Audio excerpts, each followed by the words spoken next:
ಸ್ನೇಹಿತರೇ ನಮಸ್ಕಾರ. ನಾನು ರವೀಂದ್ರ ಜೋಶಿ. ಮೊನ್ನೆ ಭಾರತದ ಪ್ರಧಾನಿ ನರೇಂದ್ರ ಮೋದಿ ಅವರು ಈ ನೌಕಾಸೇನೆಯ ಮುಖ್ಯಸ್ಥರಾದಂಥ ಅಡ್ಮಿರಲ್ ದಿನೇಶ್ ಕುಮಾರ್ ತ್ರಿಪಾಠಿ ಅವರನ್ನು ಭೇಟಿಯಾದ ಸಂದರ್ಭದಲ್ಲಿ ಒಂದು ಮಾತನ್ನು ಹೇಳ್ತಾರೆ. ಏನಂತ ಹೇಳ್ತಾರೆ ಅಂದರೆ, ಇತ್ತೀಚೆಗೆ ನಡೆದಂಥ ಆಪರೇಷನ್ ಸಿಂಧೂರ್ ಸಂದರ್ಭದಲ್ಲಿ ನಮ್ಮ ನೌಕಾಸೇನೆಯ ಸೇವೆಯನ್ನು ಬಳಸಿಕೊಳ್ಳಲಿಕ್ಕೆ ಸಾಧ್ಯ ಆಗಲಿಲ್ಲ. ಕ್ಷಮೆ ಇರಲಿ, ಮುಂದೆ ನಡೆಯುವಂಥ ನಮ್ಮ ಕಾರ್ಯಾಚರಣೆಯ ಸಂದರ್ಭದಲ್ಲಿ ನಿಮ್ಮ ಕ್ಷಮತ್ವ, ನಿಮ್ಮ ಸಾಮರ್ಥ್ಯ, ನಿಮ್ಮ ಸೇವೆಯ ಸದ್ಬಳಕೆ ಆಗಲಿದೆ ಅನ್ನುವಂಥ ಮಾತನ್ನು ಹೇಳಿದರು. ನಿಮಗೆ ಗೊತ್ತು, ಆಪರೇಷನ್ ಸಿಂಧೂರ್ ನಡೆದಾಗ ಕೇವಲ ನಮ್ಮ ಭೂಸೇನೆ ಮತ್ತು ವಾಯುಸೇನೆ ಎರಡನ್ನು ಬಳಸಿಕೊಳ್ಳಲಾಯಿತು. ನೌಕಾಸೇನೆಯನ್ನೇ ಬಳಸಿಕೊಂಡು ಕರಾಚಿಯನ್ನು ಟಾರ್ಗೆಟ್ ಮಾಡಿ ಧ್ವಸ್ತಗೊಳಿಸಲಾಗತ್ತೆ ಅನ್ನುವಂಥ ಒಂದು ವಿದ್ಯಮಾನ ಆ ಸಂದರ್ಭದಲ್ಲಿತ್ತು. ಇದೀ ಘಟನಾವಳಿಗಳು ನಿಮ್ಗೆ ತುಂಬ ಚೆನ್ನಾಗಿ ಗೊತ್ತಿದೆ. ಏಪ್ರಿಲ್ 22ನೇ ತಾರೀಕು ಪಹಲ್ಗಾಮ್ನಲ್ಲಿ ಹಿಂದೂಗಳನ್ನು ಆಯ್ಕೆ ಮಾಡಿ 26 ಜನ ಹಿಂದೂಗಳನ್ನು ಹತ್ಯೆ ಮಾಡ್ತಾರೆ ಪಾಕಿಸ್ತಾನದ ಭಯೋತ್ಪಾದಕರು. ಅದಾದಮೇಲೆ ಆ ಸಂದರ್ಭದಲ್ಲಿ ಸೌದಿ ಅರೇಬಿಯಾದಲ್ಲಿದ್ದಂಥ ನರೇಂದ್ರ ಮೋದಿ ಅವರು ತಕ್ಷಣ ತಮ್ಮ ಪ್ರವಾಸವನ್ನು ರದ್ದುಗೊಳಿಸಿ, ಸ್ಥಗಿತಗೊಳಿಸಿ ಭಾರತಕ್ಕೆ ವಾಪಸ್ ಬರ್ತಾರೆ. ಬಂದು ಪಾಟ್ನಾದಿಂದ ಒಂದು ಘರ್ಜನೆಯನ್ನು ಮಾಡ್ತಾರೆ.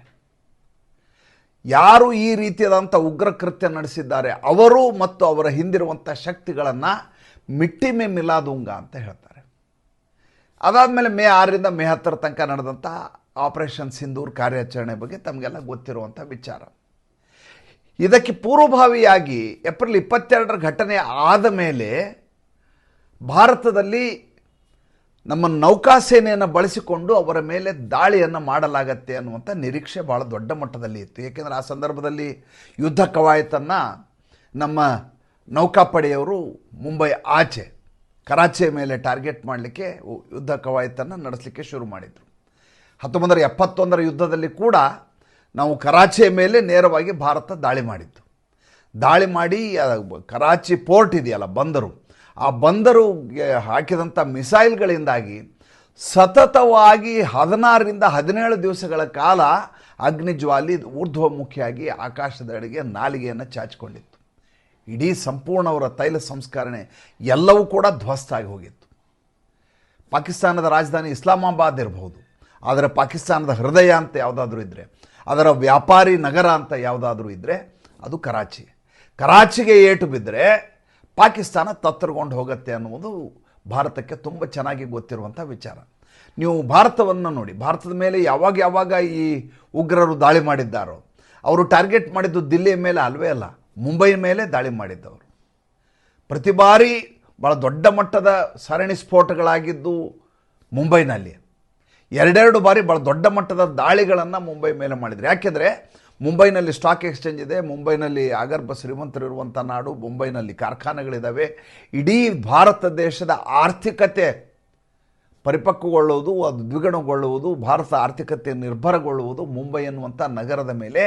ಈ ನಗರಕ್ಕೆ ನಾವು ಏಟನ್ನು ಕೊಟ್ಟರೆ ಇಡೀ ಭಾರತ ದೇಶ ತತ್ತರಗೊಂಡು ಹೋಗುತ್ತೆ ಅನ್ನುವಂಥ ನಿರೀಕ್ಷೆಯ ಮೇರೆಗೆ ಇವರ ಪಾಪಿ ಕೃತ್ಯ ಸಂಚುಗಳು ನಿರಂತರವಾಗಿ ಮುಂಬೈ ಮೇಲೆ ದಾಳಿ ಮಾಡಲಿಕ್ಕೆ ಪ್ರೇರಣೆಯನ್ನು ಕೊಡ್ತಾ ಇದ್ದದ್ದು. ಬೇರೆ ಯಾವ ಊರುಗಳ ಮೇಲೆ ಮಾಡಿದರೂ ಕೂಡ ಈ ಮಟ್ಟಿನ ಪ್ರಹಾರ ಆಗುವುದಿಲ್ಲ ಅನ್ನುವುದು ಉಗ್ರರ ಲೆಕ್ಕಾಚಾರ. ಅದೇ ರೀತಿ ಭಾರತ ಯುದ್ಧವನ್ನು ಮಾಡುವಾಗ ಭಾರತದ ಉಗ್ರ ಕೃತ್ಯದ ಪ್ರಶ್ನೆಯೇ ಬರೋದಿಲ್ಲ, ಪರೋಕ್ಷವಾದ ದಾಳಿಯ ಪ್ರಶ್ನೆ ಇಲ್ಲ. ಭಾರತ ಏನಿದ್ರು ಯುದ್ಧ ಮಾಡ್ತೀನಿ ಅಂತೇಳಿ ಯುದ್ಧ ಮಾಡಿದ್ದೆ, ಕಾರ್ಯಾಚರಣೆ ಮಾಡ್ತೀನಿ ಅಂತ ಕಾರ್ಯಾಚರಣೆ ಮಾಡಿದ್ದೆ. ಇಲ್ಲಿವರೆಗೂ ಭಾರತ ಹೋಗಿ ಉಗ್ರ ಕೃತ್ಯ ನಡೆಸಿದಂಥ ಪಾಕಿಸ್ತಾನದ ಒಂದೇ ಒಂದು ಘಟನೆ ನಿಮಗೆಲ್ಲಿ ಕೂಡ ಸಿಗೋದಿಲ್ಲ.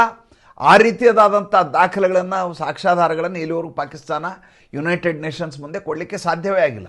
ಏಕೆಂದರೆ ಆ ಪ್ರಯತ್ನವನ್ನು ಎಂದೂ ಕೂಡ ಭಾರತ ಮಾಡಿಲ್ಲ. ಪಾಕಿಸ್ತಾನ ಆಕ್ರಮಿತ ಪಾಕ್ ಆಕ್ಯುಪೈಡ್ ಕಾಶ್ಮೀರ್ ಅಂತೇನಿದೆ, ನಮ್ಮದೇ ಭಾಗ ಆದರೂ ಕೂಡ ಅಲ್ಲಿ ನಡೆಯುವಂಥ ಧ್ವಸ್ತ ಕ್ರಿಯೆಗಳಿಗೆ, ಅಲ್ಲಿ ನಡೆಯುವಂಥ ಉಗ್ರ ಕೃತ್ಯಗಳಿಗೂ ಭಾರತಕ್ಕೂ ಯಾವುದೇ ರೀತಿಯ ಸಂಬಂಧವೇ ಇಲ್ಲ. ಭಾರತ ತನ್ನ ದೇಶದ ಬೆಳವಣಿಗೆಯಲ್ಲಿ, ಅಭಿವೃದ್ಧಿಯಲ್ಲಿ ತಾನು ತೊಡಗಿಸಿಕೊಳ್ಳುತ್ತೆ ವಿನಃ ಪಾಕಿಸ್ತಾನದಲ್ಲಿ ಅಲ್ಲಿ ಒಳಗಡೆ ಆಂತರಿಕ ಗಲಭೆ ಮಾಡುವ ಮೂಲಕ ಭಾರತಕ್ಕೇನು ಲಾಭ ಆಗಬೇಕಾಗಿಲ್ಲ. ಪಾಕಿಸ್ತಾನ ಅಂತ ದೇಶ ಇದ್ದರೆಷ್ಟು ಇಲ್ಲದಿದ್ದರೆಷ್ಟು ಅನ್ನುವಂಥ ಸ್ಥಿತಿಯಲ್ಲಿ ನರೇಂದ್ರ ಮೋದಿ ಇದ್ದಾರೆ. ಒಬ್ಬ ಪತ್ರಕರ್ತ ನರೇಂದ್ರ ಮೋದಿ ಅವರಿಗೆ ಪ್ರಶ್ನೆಯನ್ನು ಕೇಳ್ತಾರೆ, ಪಾಕಿಸ್ತಾನದ ನೀತಿಯ ಬಗ್ಗೆ ಏನು ಹೇಳ್ತೀರಿ, ವಿದೇಶಾಂಗ ನೀತಿಯ ಬಗ್ಗೆ ಅಂತ. ನರೇಂದ್ರ ಮೋದಿ ಒಂದೇ ಒಂದು ವಾಕ್ಯದಲ್ಲಿ ಅದಕ್ಕೆ ಉತ್ತರ ಹೇಳ್ತಾರೆ. ಇದು ಆಪರೇಷನ್ ಸಿಂಧೂರ್ಗಿಂತ ಮುಂಚೆ ನಡೆದಂಥ ವಿದ್ಯಮಾನ. ಒಬ್ಬ ಅಂತಾರಾಷ್ಟ್ರೀಯ ಮಾಧ್ಯಮದಲ್ಲಿ ಕೇಳಿದಂಥ ಪ್ರಶ್ನೆ ಇದು. ನರೇಂದ್ರ ಮೋದಿ ಅವಾಗ ಹೇಳ್ತಾರೆ, ಅದು ಅಪ್ರಸ್ತುತವಾದಂಥ ವಿಚಾರ, ಅದು ಪಾಕಿಸ್ತಾನ ಅನ್ನೋದು ನಮಗೆ ಅಪ್ರಸ್ತುತ ಅಂತ. ಅಂದರೆ ನಮಗೆ ಅದರ ಬಗ್ಗೆ ಲೆಕ್ಕನೇ ಇಲ್ಲ ಅಂತ, ಅಷ್ಟು ತಾತ್ಸಾರ ಮಾಡಿದಂಥ ಒಂದು ದೇಶ ಅದು. ಅದ್ರ ಬಗ್ಗೆ ಭಾಳ ಗಂಭೀರವಾಗಿ ನಾವು ಪರಿಗಣಿಸಬೇಕಾಗಿಲ್ಲ ಅಂತ. ಯಾವಾಗ ಈ ರೀತಿಯಾದಂಥ ಪಹಲ್ಗಾಮ್ ದಾಳಿ ಆಗುತ್ತೋ ಆವಾಗ ಭಾರತ ದಾಳಿ ಮಾಡಬೇಕಾದ ಸಂದರ್ಭ ಬಂದಾಗ ನಮಗೆ 3 ಸೇನೆಗಳು, ಭೂಸೇನೆ, ವಾಯುಸೇನೆ, ಜಲಸೇನೆ ಇದೆ. ನೇರವಾಗಿ ಟಾರ್ಗೆಟ್ ಮಾಡೋದು ನೌಕಾಪಡೆಯ ಮೂಲಕ ಪಾಕಿಸ್ತಾನದ ಒಂದು ಕರಾಚಿ ಪೋರ್ಟ್ ಅಂತ ಹೇಳ್ತಾರೆ, ಅದಕ್ಕೆ ಕರಾಚಿ ಬಂದರ್ಗಾ ಅಂತ ಅದರ ಹೆಸರು. ಕರಾಚಿ ಬಂದರ್ಗಾ ಮೇಲೆ ನೇರವಾದ ದಾಳಿಯನ್ನು ಮಾಡುತ್ತೆ. ದಾಳಿಯನ್ನು ಮಾಡಿದರೆ ಸಂಪೂರ್ಣವಾಗಿ ಪಾಕಿಸ್ತಾನ ಕುಸಿದು ಹೋಗುತ್ತೆ. ಅದನ್ನು ತಡ್ಕೊಳ್ಳಿಕ್ಕೆ ಅದಕ್ಕೆ ಸಾಧ್ಯ ಇಲ್ಲ. ಜೊತೆಗೆ ಅದು ವಾಪಸ್ ನಮ್ಮ ಮೇಲೆ ದಾಳಿ ಮಾಡಲಿಕ್ಕೂ ಸಾಧ್ಯ ಆಗೋದಿಲ್ಲ, ಆ ಮಟ್ಟಿಗೆ ಅದು ತತ್ರಗೊಳ್ಳುತ್ತೆ ಅನ್ನುವಂಥ ಲೆಕ್ಕಾಚಾರ ಇದ್ದದ್ದು. ಆದರೆ ಮುಂದೆ ವಾಸ್ತವವಾಗಿ ನೋಡಿದಾಗ ನಮ್ಮ ವಾಯುಸೇನೆ 300 ಕಿಲೋಮೀಟರ್ ಅಂತರದಲ್ಲಿ ಟಾರ್ಗೆಟ್ ಮಾಡಿ ನಮ್ಮ ಬ್ರಹ್ಮೋಸ್ ಎನ್ನುವಂಥ ಕ್ಷಿಪಣಿಗಳು ಕಂಡ ಕಡೆ ದಾಳಿಯನ್ನು ಮಾಡಿ ಅವರ ಇಷ್ಟು ಮರ್ಕಜ್ಗಳನ್ನು 9 ಮರ್ಕಜ್ಗಳನ್ನು ಉರುಳಿಸಿದವು. 11 ಏರ್ ಬೇಸ್ಗಳನ್ನು ಸಂಪೂರ್ಣವಾಗಿ ಧ್ವಸ್ತಗೊಳಿಸಲಾಯಿತು. ನೌಕಾಸೇನೆ ಪ್ರಯೋಗ ಆಗಲಿಲ್ಲ. ಪಾಕಿಸ್ತಾನ ಕೂಡ ನೌಕಾಸೇನೆಯ ಮೂಲಕವೇ ತನ್ನ ಮೇಲೆ ದಾಳಿ ಆಗತ್ತೆ ಅಂತ ಈ ಸಬ್ಮರೀನ್ ವ್ಯವಸ್ಥೆಯಲ್ಲಿ ತನ್ನ ಹಡಗುಗಳನ್ನ ಒಳಗೆ ಅಡಗಿಸಿಟ್ಟಿತ್ತು ಅಂತ ನಿನ್ನೆಲ್ಲ ಮೊನ್ನೆ ಮಾಹಿತಿ ಬರ್ತಾ ಇದೆ. ಹೀಗೆ ಅದರ ಲೆಕ್ಕಾಚಾರವನ್ನು ತಿರುಗು ಮುರುಗುಗೊಳಿಸಿದ್ದು ಭಾರತ. ಆಮೇಲೆ ಈಗ ಯುದ್ಧದ ಕವಾಯಿತು ಅಂತ ಹೇಳಿದೆ. ಯುದ್ಧದ ಕವಾಯಿತು ಕೂಡ ದಾರಿ ತಪ್ಪಿಸುವ ಪ್ರಕ್ರಿಯೆ ಆಗಿತ್ತು ಭಾರತಕ್ಕೆ. ಯುದ್ಧದ ಕವಾಯಿತು ನೌಕಾಸೇನೆಯವರು ಮಾಡ್ತಾ ಇದ್ದಾರೆ, ನೌಕಾಸೇನೆಯವರು ದಾಳಿ ಮಾಡ್ತಾರೆ ಅಂತ ಅರ್ಥ. ತಾಲೀಮ್ ನಡೀತಾ ಇದೆ ಅಂದರೆ ಏನು ಅರ್ಥ? ನಾವೊಬ್ಬ ಜಗಜಟ್ಟಿಯಾಗಿ ಯುದ್ಧ ಭೂಮಿ ಕುಸ್ತಿ ಪಂದ್ಯಾವಳಿಯಲ್ಲಿ ಊಟ ಬೈಸ್ ಮಾಡ್ತಾ ಇದ್ದೀನಿ ಅಂದರೆ ಪೈಲ್ವಾನನ ಜೊತೆ ಕುಸ್ತಿ ಇಳಿತೀನಿ ಅಂತ ಅರ್ಥ. ಅದೇ ರೀತಿ ಭಾರತ ಮಾಡಿದ್ದು. ನಮ್ಮ ವಿಕ್ರಾಂತ್, ವಿಕ್ರಮಾದಿತ್ಯ, ಒಂದಕ್ಕಿಂತ ಒಂದು ವಾರ್ಶಿಪ್ಗಳಿದಾವೆ ನಮ್ಮ ಹತ್ರ. ದೊಡ್ಡ ಯುದ್ಧ ವಿಮಾನಗಳನ್ನು ಆ ನಭೋಮಂಡಲಕ್ಕೆ ಕಳಿಸುವಂಥ, ದಾಳಿ ಮಾಡಿಸಬಲ್ಲಂಥ ಶಕ್ತಿಯುತವಾದಂಥ ನೌಕಾಪಡೆ ಭಾರತದ್ದು. ಈಗಲ್ಲಿ ದಿನೇಶ್ ಕುಮಾರ್ ತ್ರಿಪಾಠಿ ಅನ್ನೋರಿಗೆ ಇದರ ಅಡ್ಮಿರಲನ್ನಾಗಿ ಮಾಡಲಾಗಿದೆ. ನಮ್ಮ 3 ಸೇನೆಗಳು ಆ ಮಟ್ಟಿಗಿದ್ದಾವೆ. ಅದು ಜಗತ್ತಿನಾದ್ಯಂತ ಇವತ್ತು ಜನಜನಿತವಾದಂಥ ವಿಚಾರ. ಮೊನ್ನೆ ನರೇಂದ್ರ ಮೋದಿ ಹೇಳಿದ್ದು ಯಾಕೆ ಹಂಗಾರೆ ನಿಮ್ಮನ್ನು ಬಳಸ್ಕೋತೀವಿ ಅಂತ? ಇಲ್ಲಿ 3 ವಿಷಯಗಳನ್ನು ಗಮನಿಸಬೇಕು. ಮೊದಲನೇದಾಗಿ ನರೇಂದ್ರ ಮೋದಿಯವರು ಅವತ್ತಿನಿಂದ ಇವತ್ತಿನವರೆಗೂ, ಜೊತೆಗೆ ಡಾಕ್ಟರ್ ಜೈಶಂಕರ್ ಅವರು ಹೇಳ್ತಾರೆ, ಮತ್ತು ಜೊತೆಗೆ ರಕ್ಷಣಾ ಸಚಿವರು ಹೇಳ್ತಾ ಇರುವಂಥ ಮಾತು, ರಾಜನಾಥ್ ಸಿಂಗ್ ಏನಂತ, ನಾವು ಯುದ್ಧಕ್ಕೆ ಸೀಸ್ ಫೈರ್ನ ಘೋಷಿಸಿಲ್ಲ. ಇದು ಶಾಂತಿ ಸಂಧಾನ ಇಲ್ಲವೇ ಇಲ್ಲ ಇಲ್ಲಿ, ಇದು ಸ್ಥಗಿತಗೊಳಿಸಿದ್ದು, ಪಾಸ್ ಅಂತ ಹೇಳ್ತಾ ಇದ್ದಾರೆ. ಯಾಕಂಗೆ ಹೇಳ್ತಾ ಇದ್ದಾರೆ ಅಂದರೆ, ಈಗ ನ್ಯೂ ನಾರ್ಮಲ್ ಅಂತ ಹೇಳಿದರು ನರೇಂದ್ರ ಮೋದಿ ಅವರು. ನ್ಯೂ ನಾರ್ಮಲ್ ಅಂದರೆ ಏನು? ನಾರ್ಮಲ್ ಅಂದರೆ ಸಹಜವಾಗಿರೋದು. ನ್ಯೂ ನಾರ್ಮಲ್ ಅಂದರೆ ಯಾವ ರೀತಿ ಸಹಜ ಅನ್ನುವುದರ ವ್ಯಾಖ್ಯಾನ. ಯಾವ ರೀತಿ ಸಹಜ ಅಂದರೆ, ಒಂದು ವೇಳೆ ನೀವು ನಮ್ಮ ಮೇಲೆ ಪರೋಕ್ಷವಾಗಿ ಯಾವುದೇ ಸಂದರ್ಭದಲ್ಲಿ ಕಾಶ್ಮೀರದಲ್ಲಿ ದಾಳಿ ಮಾಡಿದ್ದೇ ಆದರೆ ಅದನ್ನು ನಾವು ಯುದ್ಧವಂತ ಪರಿಗಣಿಸ್ತೀವಿ ಮತ್ತು ನಿಮ್ಮ ಮೇಲೆ ಯುದ್ಧವನ್ನೇ ಮಾಡ್ತೀವಿ. ನಾವು ನಿಮ್ಮಾಗಿ ಉಗ್ರ ಕೃತ್ಯವನ್ನು ಹಿಂದಿನಿಂದ ಬೆನ್ನಿಗೆ ಚೂರಿ ಹಾಕುವಂಥ ಕೆಲಸ ಮಾಡೋದಿಲ್ಲ. ಆಪರೇಷನ್ ಸಿಂಧೂರ್ ಮತ್ತೆ ಶುರು ಆಗಿಬಿಡುತ್ತೆ. ಆ ಕ್ಷಣದಿಂದ ಶುರು ಆಗುತ್ತೆ. ಅವತ್ತು ಭೂಸೇನೆ ಮಾಡುತ್ತೋ, ವಾಯುಸೇನೆ ಮಾಡುತ್ತೋ, ನೌಕಾಪಡೆ ಮಾಡುತ್ತೋ ಗೊತ್ತಿಲ್ಲ. ಯಾವ ನಮ್ಮ ಸೇನಾಪಡೆ ಕೂಡ ಏಕಕಾಲದಲ್ಲಿ ದಾಳಿಯನ್ನು ಮಾಡಬಹುದು. ಆ ದಾಳಿಗೆ ನೀವು ಸನ್ನದ್ಧರಾಗಿರಬೇಕು ಅಂತ ಮೊನ್ನೆ ಆಗಸ್ಟ್ 15ನೇ ತಾರೀಕು ಲಾಲ್ ಕಿಲಾ ಮೇಲೆ ನಿಂತು ಕೂಡ ಇದೇ ಮಾತನ್ನು ನರೇಂದ್ರ ಮೋದಿ ಹೇಳಿದ್ದು. ಇಲ್ಲಿಯವರೆಗೂ ನಾವು ಯಾವುದನ್ನೇ ನಾವು ವಿರಮಿಸಿಲ್ಲ, ಇದು ಅಲ್ಪ ವಿರಾಮವೇ ವಿನಃ ಪೂರ್ಣ ವಿರಾಮ ಅಲ್ಲ ಅನ್ನುವಂಥ ಮಾತನ್ನು ಹೇಳಿದ್ದು. ಇದರಿಂದ ದಿಕ್ಕೆಟ್ಟು ಹೋದವರು ಯಾರು? ಒಂದು ಕಡೆ ಚೈನಾ, ಮತ್ತೊಂದು ಕಡೆ ಟರ್ಕಿ, ಇನ್ನೊಂದು ಕಡೆ ಅಮೇರಿಕ. ಯಾಕೆಂದರೆ ಅಮೇರಿಕ ಈಗಾಗಲೇ ಭಾಳ ದೊಡ್ಡದಾದಂಥ ಏಟನ್ನು ತಿಂದ್ಬಿಟ್ಟಿದೆ. ಹೇಗೆ ಏಟು ತಿಂದಿದೆ? ನಮ್ಮ ನೂರ್ ಖಾನ್ ಏರ್ ಬೇಸ್ ಮೇಲೆ ನಮ್ಮ ಬ್ರಹ್ಮೋಸ್ ಕ್ಷಿಪಣಿಗಳು ದಾಳಿ ಮಾಡ್ತವೆ. ದಾಳಿ ಮಾಡಿದಾಗ ಅಲ್ಲಿಯ ಕಿರಾನಾ ಪರ್ವತದಲ್ಲಿ ನ್ಯೂಕ್ಲಿಯರ್ ಆರ್ಟಿಲರಿನೆಲ್ಲ ಸ್ಟಾಕ್ ಮಾಡಿಟ್ಟವ್ರು ಯಾರು? ಸಂಗ್ರಹಾಲಯ ಮಾಡಿದವರು ಯಾರು? ದಾಸ್ತಾನನ್ನು ಮಾಡಿಟ್ಕೊಂಡವ್ರು ಯಾರು? ಅದರ ಕೀಲಿಕೈ ಇಟ್ಕೊಂಡವ್ರು ಯಾರು? ಅಮೇರಿಕ ಯಾವಾಗ ನೂರ್ ಖಾನ್ ಏರ್ ಬೇಸ್ ಮೇಲೆ ದಾಳಿಯಾಗಿದೆ, ಅದು ಧ್ವಸ್ತಗೊಂಡಿದೆ ಅಂತ ಗೊತ್ತಾಗುತ್ತೋ, ಯಾವಾಗ ಕಿರಾನಾ ಪರ್ವತದ ಟನಲ್ನ ಹೊರಭಾಗದಲ್ಲಿ ಕ್ಷಿಪಣಿಗಳು ಬಂದು ಬಿದ್ದಿದ್ದಾವೆ ಅಂತ ಗೊತ್ತಾಗತ್ತೋ, ತಕ್ಷಣದಲ್ಲಿ ಜಾಗೃತ ಆಗಿದ್ದು ಅಮೇರಿಕ. ಏನಿದು ನಮ್ಮ ಏಟಿಗೆ, ನಮ್ಮ ಹೊಟ್ಟೆ ಮೇಲೆ ಹೊಡಿತಾ ಇದ್ದಾರೆ, ನಮಗೆ ಏಟು ಕೊಡ್ತಾ ಇದ್ದಾರಲ್ಲ ಇವರು ಅಂತ ದಿಕ್ಕೆಟ್ಟು ತಕ್ಷಣದಲ್ಲಿ ಅಮೇರಿಕೆಯ ಜೆಟ್ ಬಂದು ಇಳಿಯತ್ತೆ, ಯುದ್ಧ ವಿಮಾನ ಬಂದು ಇಳಿಯತ್ತೆ. ಏನಾಗಿದೆ ಅನ್ನುವಂಥ ಪರಿಸ್ಥಿತಿ ಅವಲೋಕನೆ ಮಾಡಲಿಕ್ಕೆ ಬಂದಿದೆ ಅಂತ ಅವ್ರು ಹೇಳ್ತಾರೆ. ಮಜಾ ಅಂದರೆ ಈ ನೂರ್ ಖಾನ್ ಏರ್ ಬೇಸು ಪಾಕಿಸ್ತಾನದ ಆರ್ಮಿಗೆ ಸಂಬಂಧಪಟ್ಟದ್ದು. ಆದರೆ ಅದರ ಸಂಪೂರ್ಣ ನಿಯಂತ್ರಣ, ಅದರ ಹತೋಟಿಯನ್ನು ಇಟ್ಕೊಂಡದ್ದು ಅಮೇರಿಕ. ಸ್ವತಃ ಪಾಕಿಸ್ತಾನದ ಜನರಲ್ ಕೂಡ ಅದರೊಳಗೆ ಹೋಗ್ಲಿಕ್ಕಾಗೋದಿಲ್ಲ. ಆ ರೀತಿಯಾದಂಥ ಸೆಕ್ಯೂರಿಟಿಯನ್ನು ಅಮೇರಿಕ ಹೊಂದಿದೆ. ಅಂದರೆ ತನ್ನ ನ್ಯೂಕ್ಲಿಯರ್ ವಸಾಹತನ್ನು ಮಾಡ್ಕೊಳ್ಳಿಕ್ಕೆ ಈ ಕಿರಾನ ಪರ್ವತವನ್ನು, ಟನಲನ್ನು ಮತ್ತು ನೂರ್ ಖಾನ್ ಏರ್ಬೇಸನ್ನು ಅಮೇರಿಕ ಬಳಸ್ಕೋತಾ ಇದೆ. ಇದನ್ನು ಯಾಕೆ ಹೇಳ್ತಾ ಇದ್ದೀನಿ ಅಂದರೆ, ಅದೇ ರೀತಿಯಾದಂಥ ಇನ್ನೊಂದು ಪ್ರಾಜೆಕ್ಟನ್ನು ಚೈನಾ ಪಾಕಿಸ್ತಾನದಲ್ಲಿ ಮಾಡ್ತಾ ಇದೆ. ಸೌತ್ ಚೈನಾ ಸಿ ಬಿಟ್ಟರೆ ಬೇರೆ ಕಡೆ ಅವರಿಗೆ ಸಮುದ್ರದ ಮಾರ್ಗ ಸಿಗೋದಿಲ್ಲ ಚೈನಾಗೆ.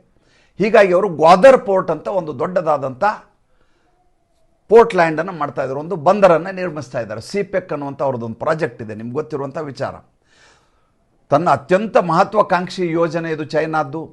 ಸಿಕ್ಕಾಪಟ್ಟೆ ಬಿಲಿಯನ್ಸ್ ಆಫ್ ಡಾಲರ್ಸ್ನ ಅದರ ಮೇಲೆ ಇನ್ವೆಸ್ಟ್ ಮಾಡಿ ತನ್ನ ಪಶ್ಚಿಮಿ ಚೈನಾ ಏನಿದೆ ಅಲ್ಲಿಗೆ ಸರಕುಗಳನ್ನು ರಫ್ತು ಮಾಡಲಿಕ್ಕೆ, ತರಿಸ್ಕೊಳ್ಳಿಕ್ಕೆ, ಆಮದು ಮಾಡ್ಕೊಳ್ಳಿಕ್ಕೆ, ಕಳಿಸಲಿಕ್ಕೆ ಈ ಗ್ವಾದರ್ ಪೋರ್ಟ್ ಮೇಲೆ ಸಂಪೂರ್ಣವಾಗಿ ನಿರ್ಭರ ಆಗಿದೆ ಚೈನಾ.